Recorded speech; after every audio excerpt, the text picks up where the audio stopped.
A very pacey judgment. I think we were all thinking we might get to this point sometime tomorrow afternoon. Absolutely, Andrew. I think that if anything, besides the judgment she's actually given, the pace of it's been the most stunning feature.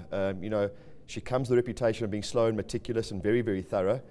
Today it was almost as if she was trying to catch a plane this afternoon. She's been very, very quick. What do you make of that? I mean, she's dismissed huge chunks of evidence. She's summarised left, right and centre. Saving time?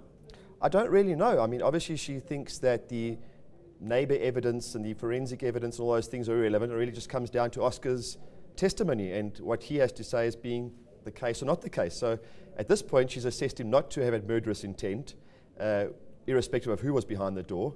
It seems that she laid that defence, well, that explanation quite squarely on how he reacted after the shooting, which I find quite strange because eventualis deals with irrespective of who's behind the door, you can have murderous intent. Now, of course, when he finds out that she's the one, he's going to be upset by it.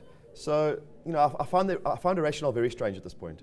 There's been some suggestion on Facebook and Twitter, and read into that what you will, and attach as much weight to that as you will, but some suggestion that her legal explanation or her spelling out of her thoughts on dolus eventualis particularly were not deep enough, perhaps opening the door to an appeal by the state. Yeah, the state can appeal in terms of Section 310 if it feels that the law hasn't been applied correctly by the court, and I think at this point, Gerrie is probably chomping at the bit to do that. Having said that, I agree with the Facebook and Twitter comments. I don't know if her rationale, as I said before, should apply to the victim. It seems that she's applying it too much to his reaction to the victim, where it should be his reaction in the moment as to what he was doing walking up to that door with heavy artillery bullets shooting a closed door. She hasn't dealt with that enough for me. So, and that's where eventualis really should be based. So I agree with you on that point.